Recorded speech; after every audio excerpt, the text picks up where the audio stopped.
Hello everyone, welcome to Gosport Railworks. My name is James and today we're doing another locomotive review. This time we're looking at the Farish Class 55, otherwise known as a Deltic, and it's in a very lovely looking BR blue livery today. But first of all, let's get all the boring stuff out of the way, so I'm just going to pop you there. So product information code first, so here it is. The product code is 371288. Class 55 with the running number 55015. I'm not going to try to pronounce that because I've failed many times. I think it's something like Tula? Yeah, I'm sorry if I am butchering it, but yeah, I'm not all that good with pronouncing names of anything. But yeah, it's in the BR Blue livery and it is DCC6 compatible, which mine is currently shipped. Let's see, inside the box you also get the usual, the warranty here, which I'm just going to leave here because no one reads it. We have the product information sheet, which I'll go through in a moment, and also the detail bag, which I'll also go through in a moment. So on one side we have the usual exploded diagram, which just tells us all little bits of what they do and where they should live if you want to put it all together yourself. And on the other side, let's probably hold it that way around, we have running it in, which does tell us basically 1 hour either direction, but half hour does tend to work as well. The curves, it's best on 12-inch, but it will run on 9-inch curves. Body removal, which is basically, it's just got 4 little clips in the corners, and you basically run your finger or something just to help leverage that away. And it is a bit awkward due to the length, but otherwise it will slowly come apart quite easily. Lubrication, basically what type of lubrication you should be using, and that doesn't actually tell you where to put it, but generally just put it in the usual little cogs on the bottom very carefully. Just a very slight amount will do. DCC decoder fitting, basically remove the body, remove the blanking chip, put the decoder in, put the body back on, and you're all done. And the buffer beam parts, basically this little bag of parts where they should live on each end of the engine. I will tell you what they are, but I have no idea what they are, and I don't intend to fit them, so they can live there. Right, on to the weighing. So do, and here we go. It weighs 96.1 grams, which is a bit lighter than I tested a minute ago. Let me just have another go. Yeah, 96. Let's just go with 96 grams, which is basically nearly 4 Mark 1 coaches, so it is a hefty machine. Anyway, let's look at the detail and make sure that the camera is actually looking at the thing, at the engine, that is. Right, first of all, here is the nameplate, which is only tempo printed on, but it does still look very nice and it is very clear and legible. Again, I won't try to pronounce it because I will butcher it. We do have tempo printing on the sides elsewhere, and it's again very nice, clear and legible. We do have etched grills, which look quite nice, also nicely painted as well.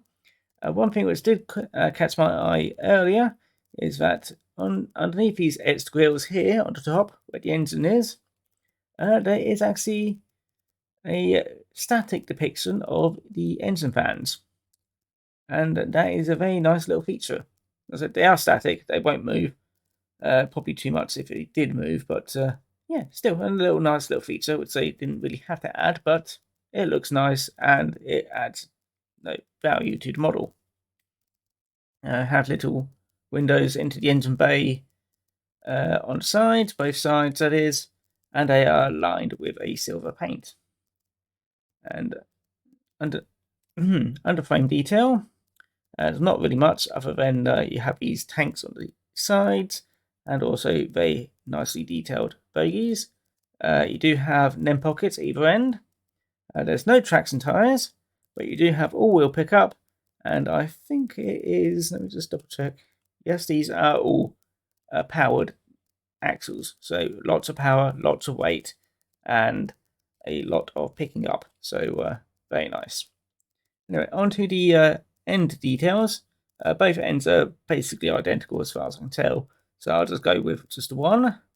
The windows surrounds are lined in silver. Actually, no, wait. Windows surrounds are white, and the windows are lined in silver, and they have silver window wipers. They do have directional lighting either end, so we have got the lights here.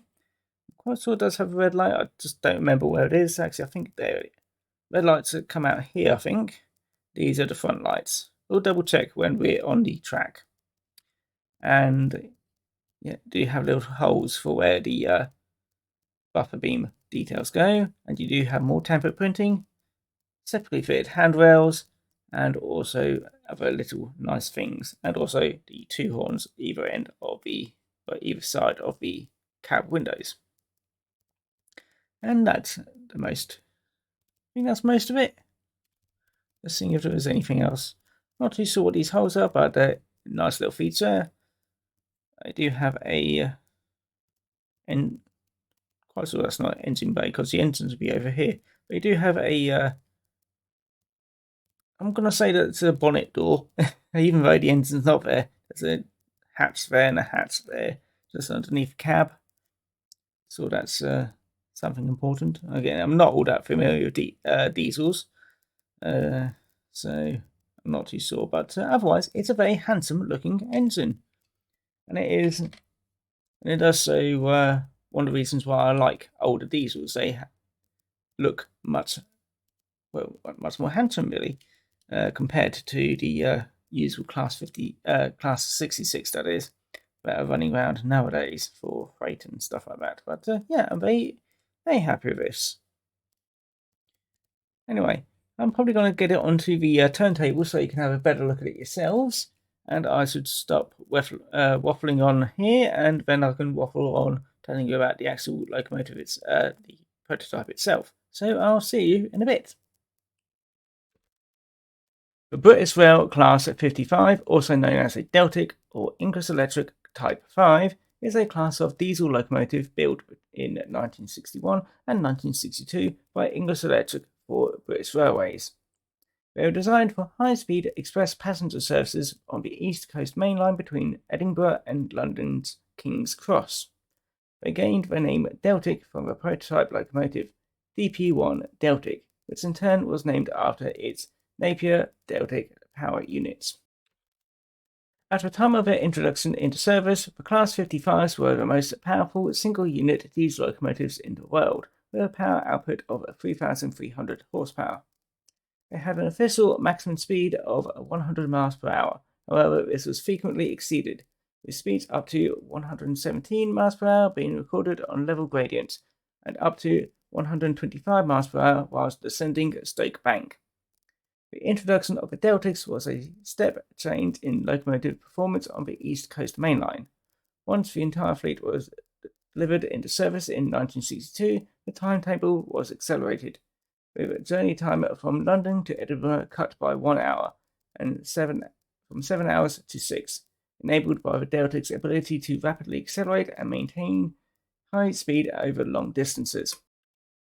In the late 1970s, the Deltics began to take on secondary roles, gradually being supplanted by the next generation of express passenger services, namely the high-speed train, which were introduced on the East Coast Main Line from 1978. At this time, British Rail had a general policy of not maintaining small, non-standard fleets of locomotives, and when the HST fleet took over the East Coast Main Line services, it was obvious the class had a limited future. 6 of the 22 locomotives survive, all have run in preservation, and all have operated on the main line. Right, here we are with the Class 55, now my bottom port layout. I have got my test rake of 8 Mark 1 coaches all ready as well, but first of all let's have a look at the slow speed and also it running on its own. So here we are. This is also under DCC, so just take that into account, and that's actually a rather nice slow speed.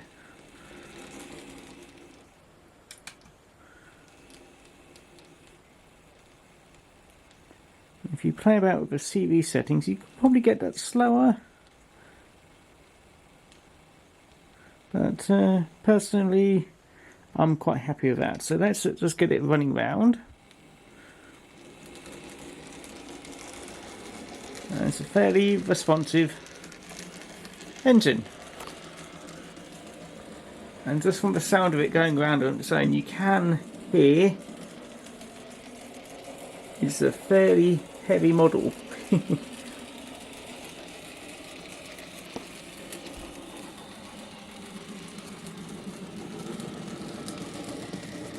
It comes round. Give it one more run round.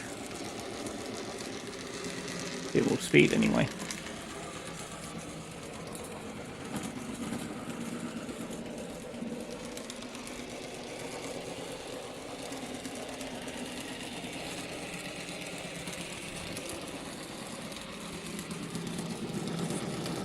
And here it is. Ooh. I'm quite impressed with that. It's quite nice that how that came out. And yeah, as you can see, I might not be able to see all that well. There we are. There's the rear lights, and there's the front ones. Yep, so that's how they end up on there. So let me try and get this on the outside track. With one hand. So make sure that runs right. Yep, that seems to be running right. So let me just get this lined up quite nicely. So I'm just going to move my test rake. So just pop that there. And also put it in reverse. There we go.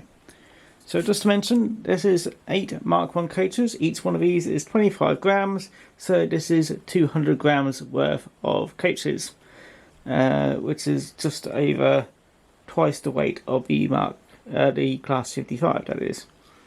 I don't think it's going to have any problems moving it at all. So yeah, I could have actually doubled it up, but I don't really want to put 16, well, another 8 coaters on this.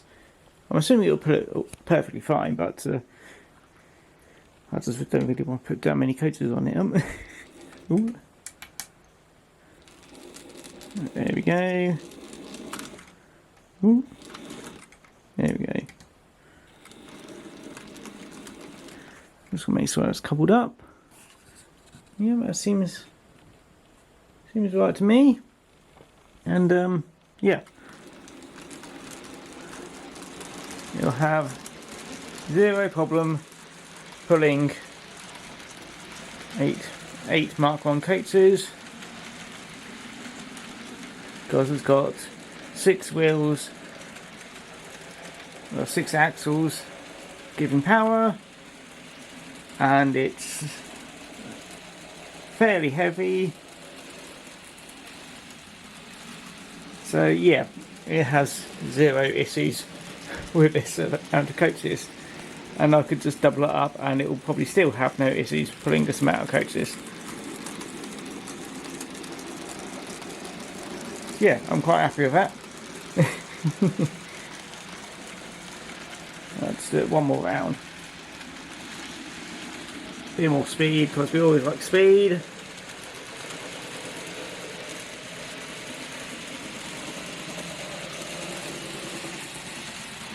Get my hand out of the way, and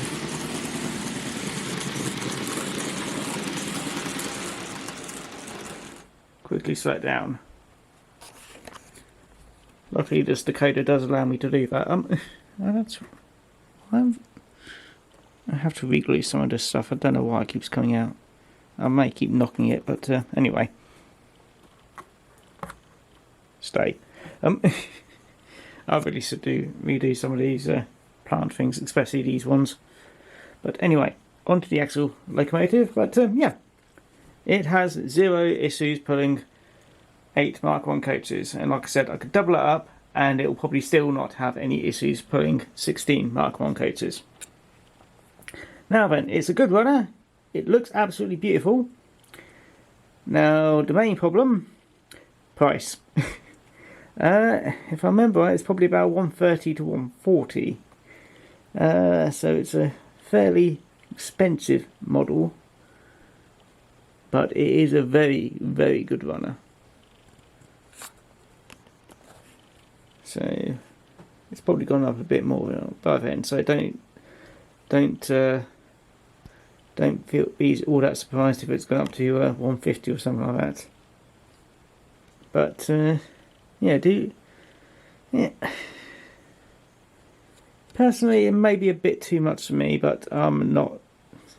The Class 55 doesn't have any special feelings to me. So to others, it may be worth it. For me, it's worth it, but it's only just. And I keep finding hairs. So, on a standpoint that no feelings aside, it's just about worth it. Like I said, it's a very good runner. It's very good detail, but it is getting on the expensive side. But saying that, I have bought even more expensive things before, so yes, do take that into account. But it's a good model.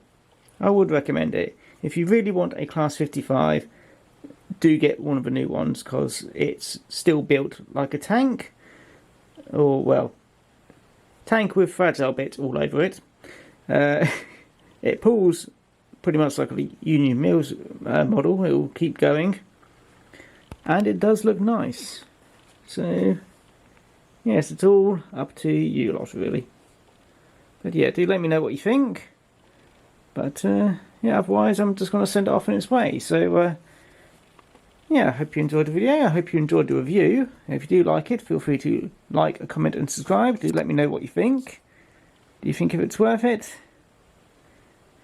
But otherwise, I'm just going to let this one go off on its way. So hope to see you all again next time. Like I said, if you like it, feel free to like, comment and subscribe. And if you didn't like it, I hope you enjoyed it anyway. And I'll see you all again. Well, whenever the next video is out. So yeah, take care now. Bye bye. And off we go. It does go fast, so that's always a good thing.